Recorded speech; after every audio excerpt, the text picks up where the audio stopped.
surprising to people of color, or anyone who has had experienced some form of bias. And I like to think, and this is my own statement, I made this up. I think that, because people ask me about unintentional bias. And because all of the lenders in America are steadfastly saying, we don't discriminate, these are the rules, and if people don't have the specific, mathematical rules or the documents to get approved for the loan, that's why they're denied.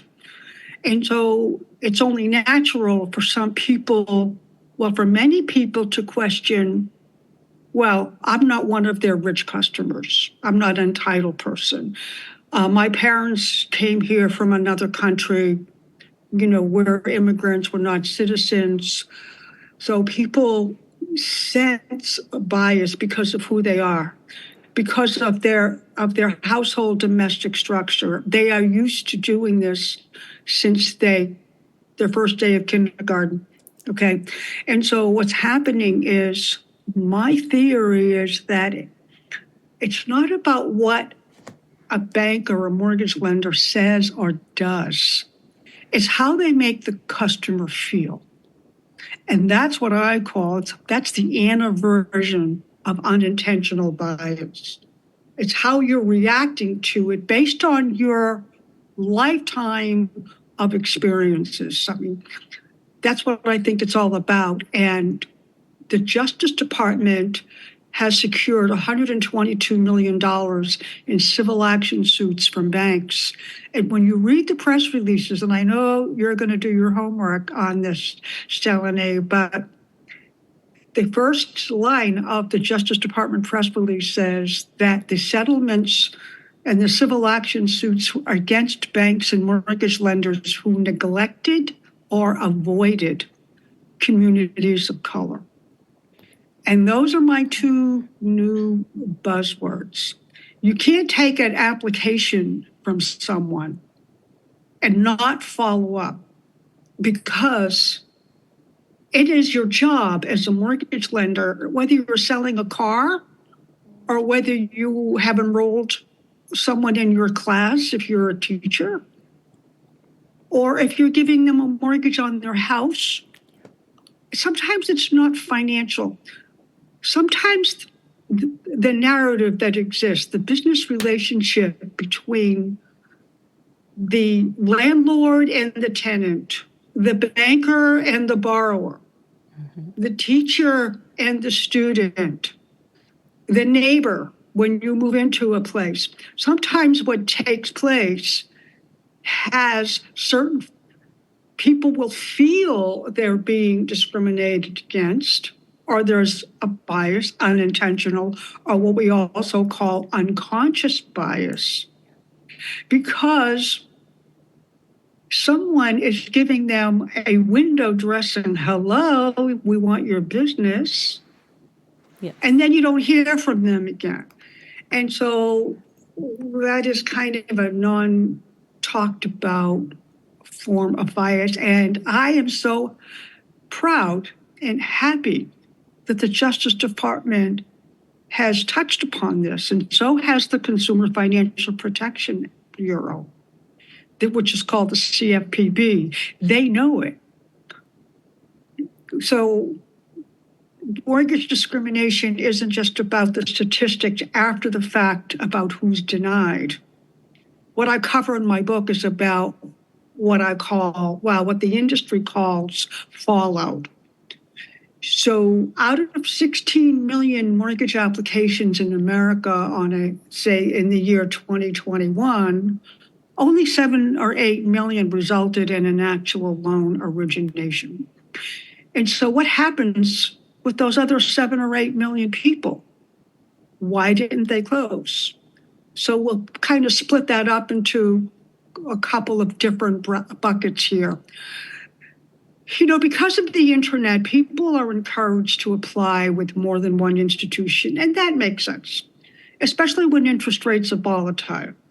So if you apply online to a mortgage company or a bank, and then you walk down town to your local savings and loan and you get 2 approvals, well, you're only buying one house, so eventually you're going to have to withdraw the application from the other one who probably had a higher rate. So in the home buying process, when people apply for a loan and they don't close on it, they withdraw their applications. But not everybody is withdrawing their application because they applied somewhere else. They're withdrawing them because they don't like the service standards that are being given to them at that office, which can be a bank, a credit union, or a mortgage lender. They may get an approval letter 2 or 3 weeks after they apply, but they don't understand. That approval letter may ask for something, and there may be acronyms or shorthand language in the home buyers thinking, what are they talking about? And so one of the most common questions that takes place in the home buying industry is the question, well, why didn't you tell me that in the first place? Yes. Okay. So you probably picked up on that when you read my book, because I put a big priority on the fact that people need to know up front, what is the process? And we recently found out that the real estate commissions of America have undergone a big major change. And so now you have people that are saying, well, I've been saving all of my pennies for 5 years and working 2 jobs or whatever, and now I've got $25,000, $30,000 saved for buy a house. I'm not going to hand over $10,000 to a real estate agent. I mean, what's going on with this rule? Is it mandatory? Do we have to do it? So there's a lot of questions going on right now about the buyer commission.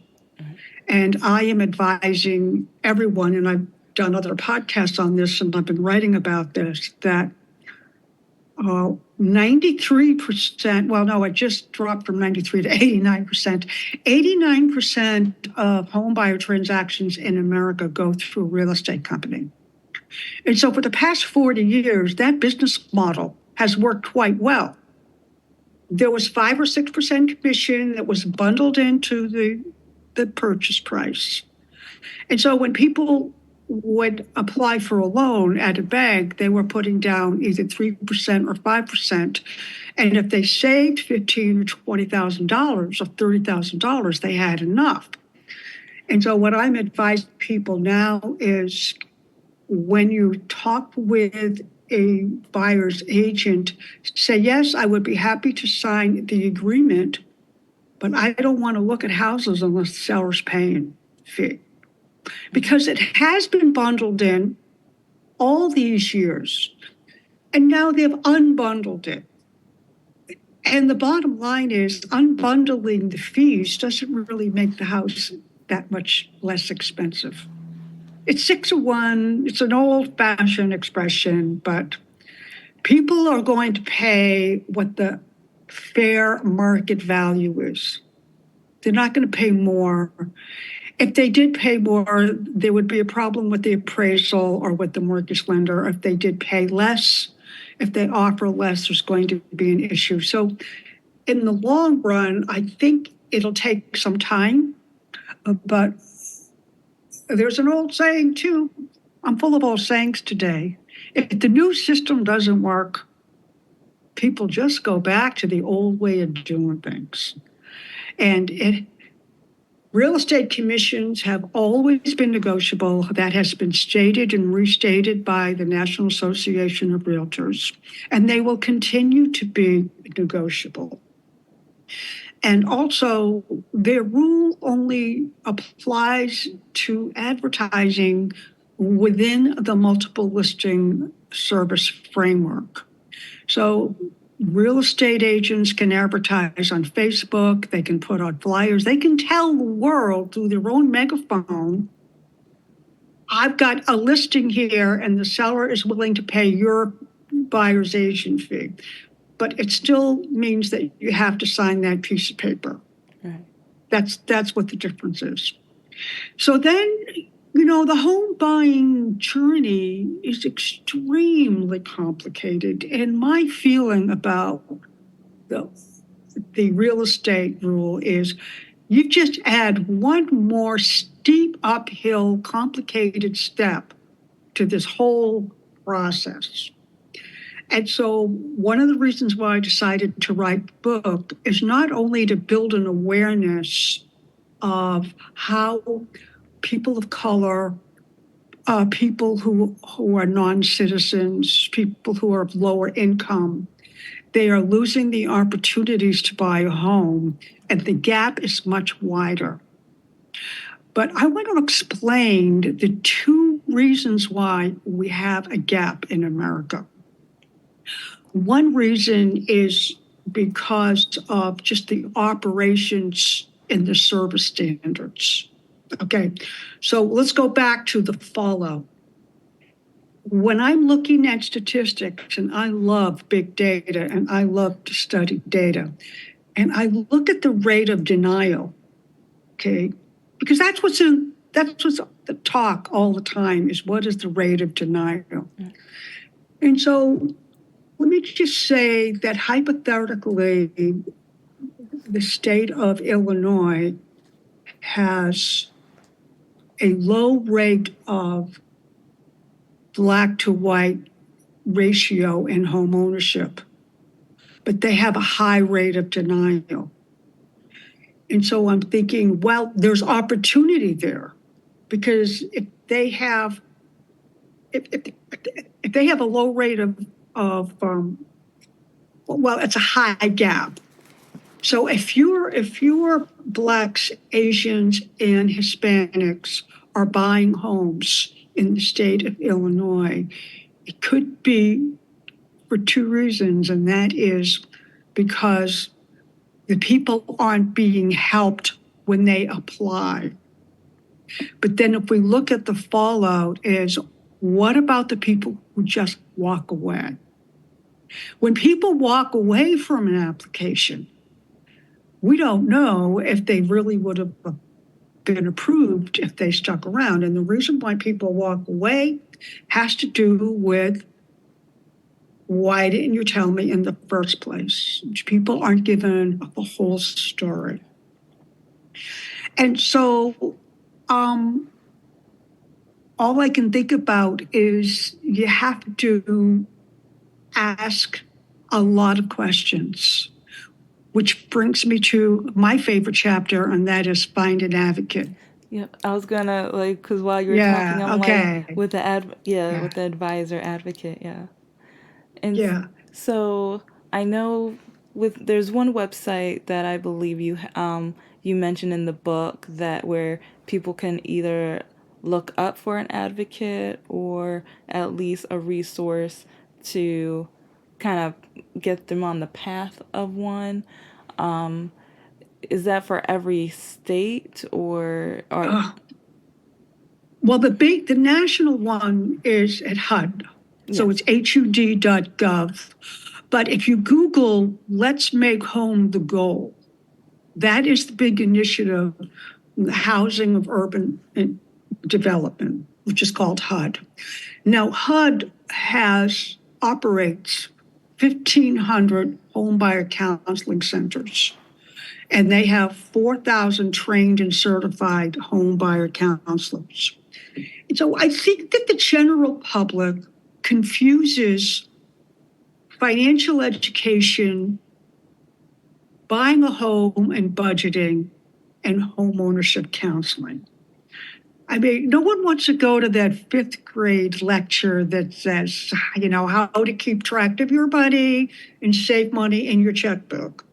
And then home ownership counseling is also about mowing the lawn, fixing the roof, taking care of the house, because that's so important. It keeps your house sustainable and makes your house grow up in value. But the home buyer counselors that are trained by HUD play a very, very important role that I want to emphasize on this program. They are there forever. Not only do they do pre-purchase counseling and explain to people in a confidential setting, this is the home buying process. Now, the home buying process is based on customs and practices that are state mandated. So you're probably familiar with the term escrow. Yeah. Well, if you're in Arizona or California or New Mexico, you're going to close escrow on a home. It's a completely different custom and practice legally than what we have in other parts of the country. And then you have nuanced rules, like special rules about if you buy a condominium, consumer rights. And so when you take local real estate customs and practices, well, like where I am, I'm from Boston, and I currently live in Connecticut. I had an apartment in New York City for 10 years.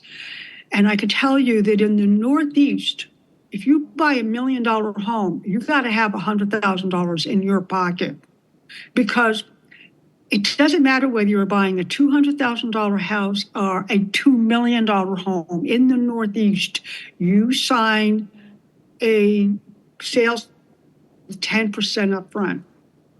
Now, I have taught all over the country.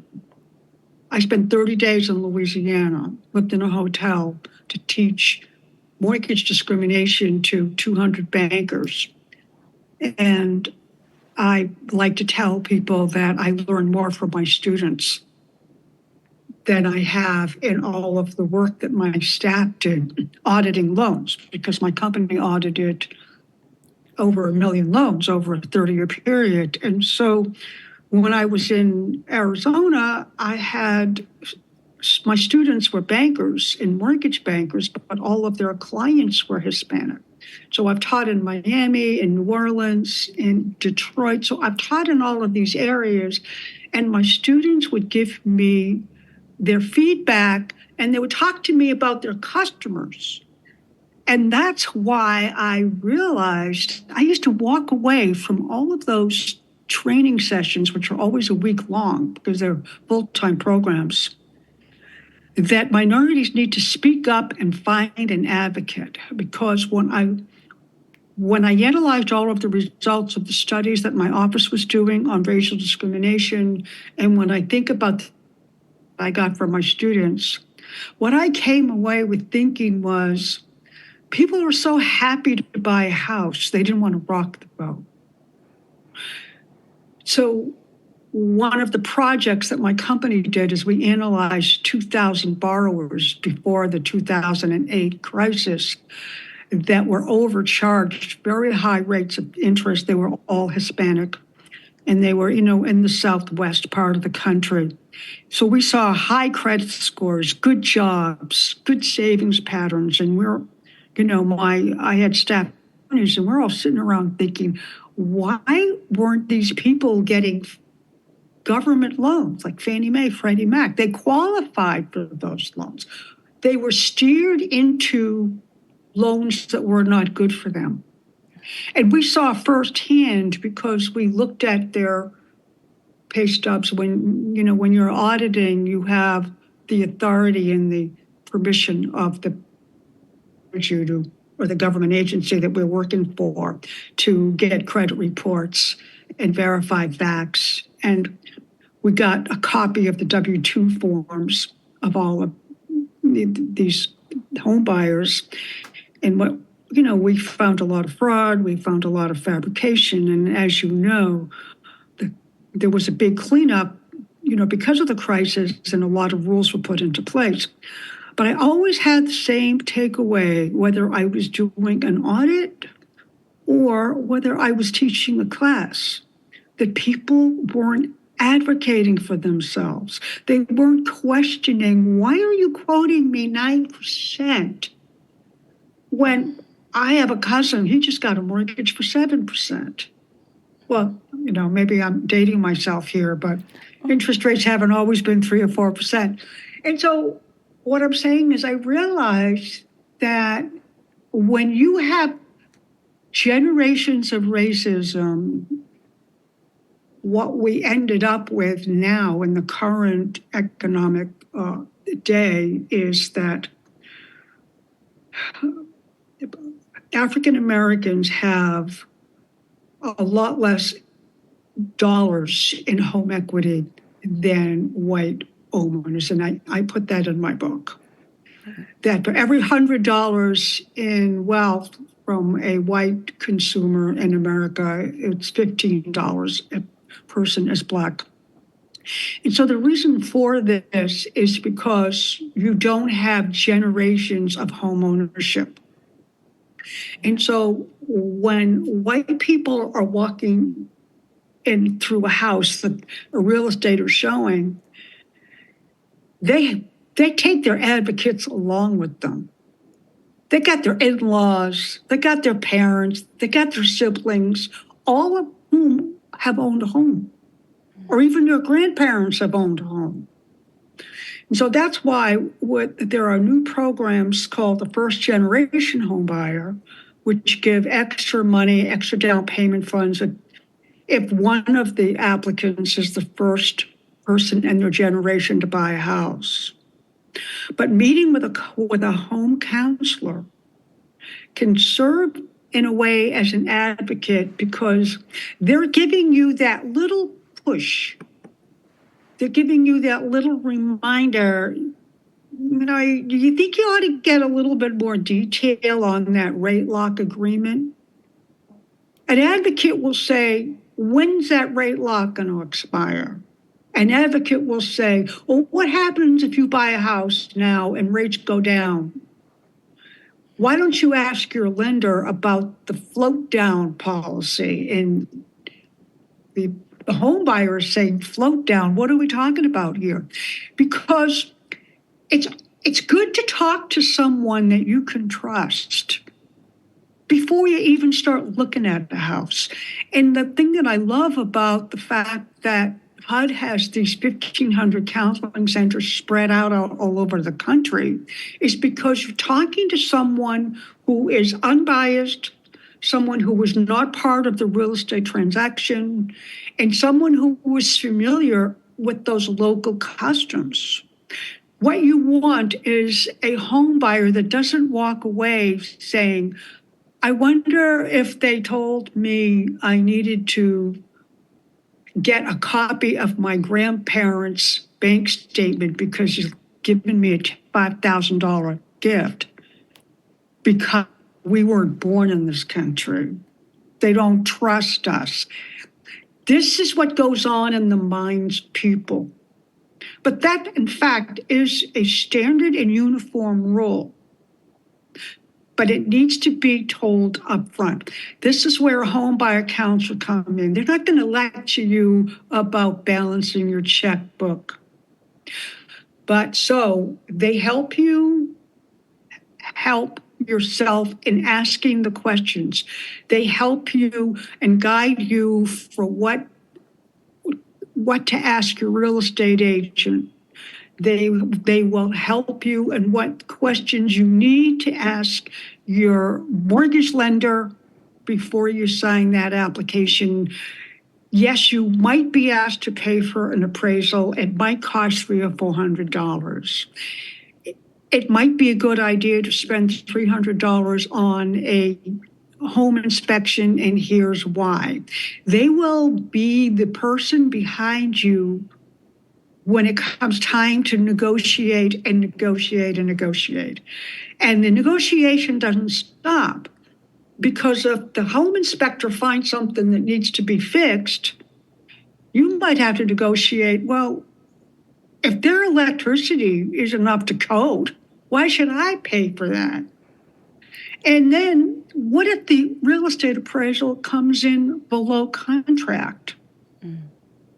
What's going to happen now? We're going to keep taking money out of the pocket because the mortgage cannot exceed the loan to value of the real estate appraisal, which might be lower than the sales price. And so, of course, as you know, I cover how to get a reconsideration of value in my book. But just to get to the first base, just to get into that conversation, the home buyer counselor it explains this is what the rules are for everybody. It really is assuring to have a voice say to you, no, you're not being singled out because you're not rich. You're not being singled out because you're Hispanic or Black. This is the way the rules are in government-sponsored mortgages.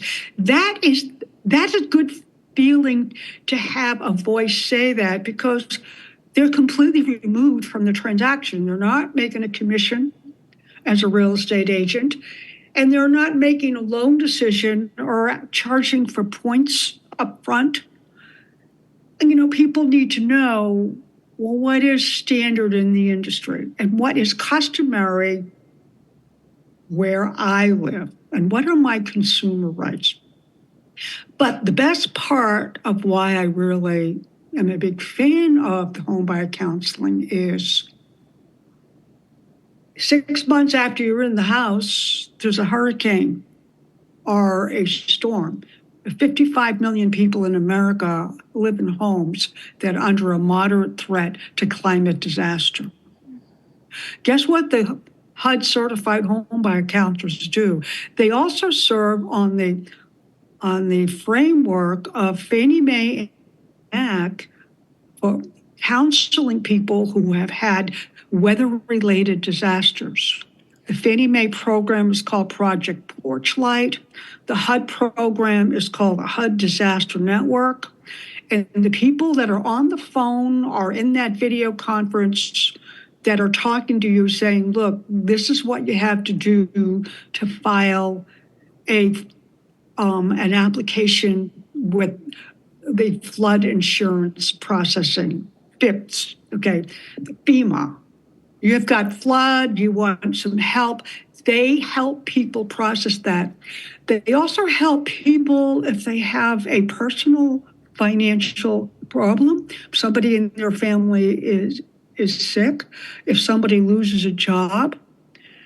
Instead of being afraid or being frustrated by trying to contact your loan servicer, you call the Home Buying Counseling Center and say, I'm going to be honest with you, I'm scared. What should I do? Now, you may not get the same person that advised you before you bought the house, but you're probably going to get someone sitting right next to them in that office, or they will reroute you to another HUD certified training facility that specializes in what we call forbearance and what we call a payment pause. So in the case of a weather disaster, and we've all seen them lately and more, Fannie Mae and any loan that has been sold to Fannie Mae or Freddie Mac, the servicer is automatically authorized to pause payments for at least the first 2 months or so. I may be a little bit off on my notes here, but while the servicer is investigating the weather-related disaster, you don't have to panic. There's a little bit of lead time. It doesn't get a bad rating on your credit report. And if it is a serious problem, like you have to move out of the house for a while, payments can be paused for up to a year. But all of this information, we have a government in America that does so much to help people be treated fairly when it comes to what price you're paying for a mortgage, to be disclosed properly so that you know what your closing costs and finance charges are going to be. And then for the closing, 3 days before the closing, you get the final paperwork that's called a CD, a closing disclosure.